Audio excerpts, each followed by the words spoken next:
तो स्वागत है आपका मुंशी प्रेमचंद की लिखी कहानी आभूषण के भाग 3 में। तो चलिए आगे की कहानी शुरू करते हैं। मंगला जरा देर चुपचाप खड़ी रही। वह पति के मनोगत भावों की मीमांसा कर रही थी। फिर बोली, अच्छी बात है। जब इस घर में मेरा कोई अधिकार नहीं तो न रहूंगी। अब तक भ्रम में थी, आज तुमने वह भ्रम मिटा दिया। मेरा इस घर पर अधिकार कभी नहीं था। जिस स्त्री का पति के हृदय पर अधिकार नहीं, उसका उसकी संपत्ति पर भी कोई अधिकार नहीं हो सकता। सुरेश ने लज्जित होकर कहा, बात का बतंगड़ क्यों बनाती हो? मेरा यह मतलब न था। कुछ का कुछ समझ गई। मंगलामन की बात आदमी के मुंह से अनायास ही निकल जाती है। सावधान होकर हम अपने भावों को छिपा लेते हैं। सुरेश को अपनी असज्जनता पर दुख तो हुआ, पर इस भय से कि मैं इसे जितना ही मनाऊंगा उतना ही यह और जलिकटी सुनाएगी, उसे वहीं छोड़कर बाहर चले आए। प्रातःकाल ठंडी हवा चल रही थी। सुरेश खुमारी में पड़े हुए स्वप्न देख रहे थे कि मंगला सामने से चली जा रही है। चौंक पड़े। देखा द्वार पर सचमुच मंगला खड़ी है। घर की नौकरानियां आंचल से आंखें पोंछ रही हैं। कई नौकर आसपास खड़े हैं। सभी की आंखें सजल और मुख उदास है, मानो बहू विदा हो रही है। सुरेश समझ गए कि मंगला को कल की बात लग गई, पर उन्होंने उठकर कुछ पूछने की, मनाने की या समझाने की चेष्टा नहीं की। यह मेरा अपमान कर रही है, मेरा सिर नीचा कर रही है। जहां चाहे जाए, मुझसे कोई मतलब नहीं। यों बिना कुछ पूछे गाछे चले जाने का अर्थ यह है कि मैं इसका कोई नहीं। फिर मैं इसे रोकने वाला कौन? वह यों ही जड़वत पड़े रहे और मंगला चली गई। उनकी तरफ मुंह उठाकर भी न ताका। मंगला पाव पैदल चली जा रही थी। एक बड़े ताल्लुकेदार की औरत के लिए यह मामूली बात न थी। हर किसी को हिम्मत न पड़ती थी कि उससे कुछ कहे। पुरुष उसकी राह छोड़कर किनारे खड़े हो जाते थे। नारियां द्वार पर खड़ी करुण कौतूहल से देखती थीं और आंखों से कहती थी, हाँ निर्दयी पुरुष। इतना भी न हो सका कि एक डोला पर तो बैठा देता। इस गांव से निकलकर उस गांव में पहुंची जहां शीतला रहती थी। शीतला सुनते ही द्वार पर आकर खड़ी हो गई और मंगला से बोली, बहन जरा आकर दम ले लो। मंगला ने अंदर जाकर देखा तो मकान जगह जगह से गिरा हुआ था। दालान में एक वृद्धा खाट पर पड़ी थी। चारों ओर दरिद्रता के चिन्ह दिखाई देते थे। शीतला ने पूछा, यह क्या हुआ? मंगला, जो भाग्य में लिखा था। शीतला, कुंवर जी ने कुछ कहा सुना था। मंगला मुंह से कुछ न कहने पर भी तो मन की बात छिपी नहीं रहती। शीतला, अरे तो क्या अब यहां तक नौबत आ गई? दुख की अंतिम दशा संकोचहीन होती है। मंगला ने कहा, चाहती तो अब भी पड़ी रहती। उसी घर में जीवन कट जाता। पर जहां प्रेम नहीं, पूछ नहीं, मान नहीं, वहां अब नहीं रह सकती। शीतला, तुम्हारा मैका कहाँ है? मंगला, मैके कौन मुंह लेकर जाऊंगी? शीतला, तब कहाँ जाओगी? मंगलाईश्वर के दरबार में। पूछूंगी कि तुमने मुझे सुंदरता क्यों नहीं दी, बदसूरत क्यों बनाया। बहन, स्त्री के लिए इससे अधिक दुर्भाग्य की बात नहीं कि वह रूपहीन हो। शायद पहले जन्म की पिशाचिनियां ही बदसूरत औरतें होती हैं। रूप से प्रेम मिलता है और प्रेम से दुर्लभ कोई वस्तु नहीं है। यह कहकर मंगला उठ खड़ी हुई। शीतला ने उसे रोका नहीं। सोचा, इसे क्या खिलाऊंगी? आज तो चूल्हा जलने की भी कोई आशा नहीं। उसके जाने के बाद वह देर तक बैठी सोचती रही, मैं कैसी अभागिन हूं। जिस प्रेम को न पाकर यह बेचारी जीवन को त्याग रही है, उसी प्रेम को मैंने पाव से ठुकरा दिया। इसे जेवर की क्या कमी थी? क्या ये सारे जड़ाऊ जेवर इसे सुखी रख सके? इसने उन्हें पाव से ठुकरा दिया। उन्हीं आभूषणों के लिए मैंने अपना सर्वस्व खो दिया। हाँ, न जाने वह विमल सिंह कहाँ है, किस दशा में है।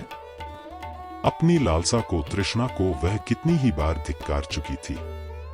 मंगला की दशा देखकर आज उसे आभूषणों से घृणा हो गई। विमल को घर छोड़े 2 साल हो गए थे।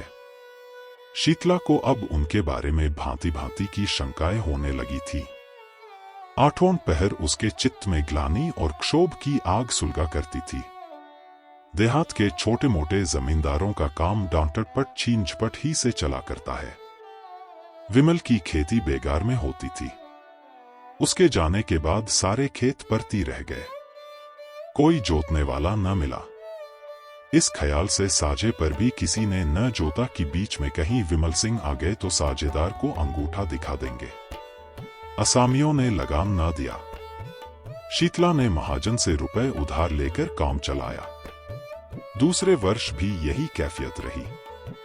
अब की महाजन ने रुपए नहीं दिए।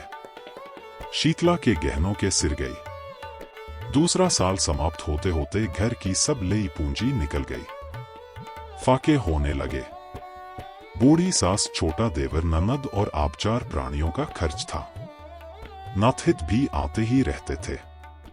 उस पर यह और मुसीबत हुई कि मैके में एक फौजदारी हो गई। पिता और बड़े भाई उसमें फंस गए। 2 छोटे भाई, एक बहन और माता, 4 प्राणी और सर पर आ डटे। गाड़ी पहले मुश्किल से चलती थी, जब जमीन में धंस गई। प्रातःकाल से कलह आरंभ हो जाता। समदिन से साले बहनोई से गुथ जाते। कभी तो अन्न के अभाव से भोजन ही न बनता, कभी भोजन बनने पर भी गाली गलौज के कारण खाने की नौबत न आती। लड़के दूसरों के खेतों में जाकर गन्ने और मटर खाते, बुढ़िया दूसरों के घर जाकर अपना दुखड़ा रोती और ठकुर सुहाती करती। पुरुष की अनुपस्थिति में स्त्री के मैके वालों का प्राधान्य हो जाता है। इस संग्राम में प्रायः विज्ञप्ता का मैके वालों ही के हाथ में रहती है। किसी भांति घर अनाज आ जाता तो उसे पीसे कौन। शीतला की माँ कहती 4 दिन के लिए आई हूँ तो क्या चक्की चलाऊं। सास कहती खाने की बेर तो बिल्ली की तरह लपकेंगी, पीसते क्यों जान निकलती है। विवश होकर शीतला को अकेले पीसना पड़ता। भोजन के समय वह महाभारत मचता कि पड़ोस वाले तंग आ जाते। शीतला कभी माँ के पैरों पड़ती, कभी सास के चरण पकड़ती, लेकिन दोनों ही उसे झिड़क देती। माँ कहती तूने यहाँ बुलाकर हमारा पानी उतार लिया। सास कहती मेरी छाती पर सौत लाकर बैठा दी, अब बातें बनाती है। इस घोर विवाद में शीतला अपना विरह शोक भूल गई। सारी अमंगल शंकाएं इस विरोधाग्नि में शांत हो गईं। बस अब यही चिंता थी कि इस दशा से छुटकारा कैसे हो। माँ और सास दोनों ही का यमराज के सिवा और कोई ठिकाना न था, पर यमराज उनका स्वागत करने के लिए बहुत उत्सुक नहीं जान पड़ते थे। सैकड़ों उपाय सोचती, पर उस पथिक की भांति जो दिन भर चलकर भी अपने द्वार ही पर खड़ा हो, उसकी सोचने की शक्ति निश्चल हो गई थी। चारों तरफ निगाहें दौड़ाती कि कहीं कोई शरण का स्थान है, पर कहीं निगाह न जमती। एक दिन वह इसी नैराश्य की अवस्था में द्वार पर खड़ी थी। मुसीबत में चित्त की उद्विग्नता में, इंतजार में द्वार से हमें प्रेम हो जाता है।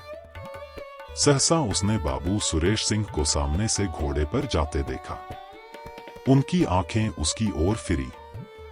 आंखें मिल गईं। वह झिझक कर पीछे हट गई। किवाड़े बंद कर लिए। कुंवर साहब आगे बढ़ गए। शीतला को खेद हुआ कि उन्होंने मुझे देख लिया। मेरे सिर पर साड़ी फटी हुई थी, चारों तरफ उसमें पैबंद लगे हुए थे। वह अपने मन में ना जाने क्या कहते होंगे। कुंवर साहब को गांव वालों से विमल सिंह के परिवार के कष्टों की खबर मिली थी। वह गुप्त रूप से उनकी कुछ सहायता करना चाहते थे, पर शीतला को देखते ही संकोच ने उन्हें ऐसा दबाया कि द्वार पर एक क्षण भी न रुक सके। मंगला के गृहत्याग के 3 महीने पीछे आज वह पहली बार घर से निकले थे। मारे शर्म के बाहर बैठना छोड़ दिया था। इसमें संदेह नहीं कि कुंवर साहब मन में शीतला के रूपर्स का आस्वादन करते थे। मंगला के जाने के बाद उनके हृदय में एक विचित्र दुष्कामना जाग उठी। क्या किसी उपाय से यह सुंदरी मेरी नहीं हो सकती? विमल का मुद्दत से पता नहीं। बहुत संभव है कि वह अब संसार में न हो, किंतु वह इस दुष्कल्पना को विचार से दबाते रहते थे। शीतला की विपत्ति की कथा सुनकर भी वह उसकी सहायता करते हुए डरते थे। कौन जाने वासना यही वेश धरकर मेरे विचार और विवेक पर कुठाराघात करना चाहती हो। अंत को लालसा की कपटलीला उन्हें भुलावा दे ही गई। वह शीतला के घर उसका हालचाल पूछने गए। मन में तर्क किया यह कितना घोर अन्याय है कि एक अबला ऐसे संकट में हो और मैं उसकी बात भी न पूछूं, पर वहां से लौटे तो बुद्धि और विवेक की रस्सियां टूट गई थीं और नौका मोहवासना के अपार सागर में डुबकियां खा रही थी। आह! यह मनोहर छवि, यह अनुपम सौंदर्य! एक क्षण में उन्मत्तों की भांति बकने लगे यह प्राण और यह शरीर तेरी भेंट करता हूं। संसार हंसेगा हंसे, महापाप है हो, कोई चिंता नहीं। इस स्वर्गीय आनंद से मैं अपने को वंचित नहीं कर सकता, वह मुझसे भाग नहीं सकती। इस हृदय को छाती से निकालकर उसके पैरों पर रख दूंगा। विमल मर गया, नहीं मरा तो अब मरेगा, पाप क्या है पता नहीं। कमल कितना कोमल, कितना प्रफुल्ल, कितना ललित है, क्या उसके अधरों। अकस्मात वह ठिठक गए जैसे कोई भूली हुई बात याद आ जाए। मनुष्य में बुद्धि के अंतर्गत एक अज्ञात बुद्धि होती है। जैसे रणक्षेत्र में हिम्मत हार कर भागने वाले सैनिकों को किसी गुप्त स्थान से आने वाली कुमक संभाल लेती है, वैसे ही इस अज्ञात बुद्धि ने सुरेश को सचेत कर दिया। वह संभल गए। ग्लानि से उनकी आंखें भर आईं। वह कई मिनट तक किसी दंडित कैदी की भांति क्षुब्ध खड़े सोचते रहे। फिर विजय ध्वनि से कह उठे, कितना सरल है। इस विकार के हाथी को सिंह से नहीं चिनुटी से मारूंगा। शीतला को एक बार बहन कह देने से ही यह सब विकार शांत हो जाएगा। शीतला, बहन, मैं तेरा भाई हूं। उसी क्षण उन्होंने शीतला को पत्र लिखा, बहन तुमने इतने कष्ट झेले पर मुझे खबर तक न दी। मैं कोई गैर न था, मुझे इसका दुख है। खैर अब ईश्वर ने चाहा तो तुम्हें कष्ट न होगा। इस पत्र के साथ उन्होंने अनाज और रुपए भेजे। शीतला ने उत्तर दिया, भैया क्षमा करो, जब तक जीऊंगी तुम्हारा यश गाऊंगी। तुमने मेरी डूबती नाव पार लगा दी। अगर यहाँ तक कहानी आपको पसंद आई तो वीडियो को लाइक करें और मिलते हैं इस कहानी के अगले भाग में।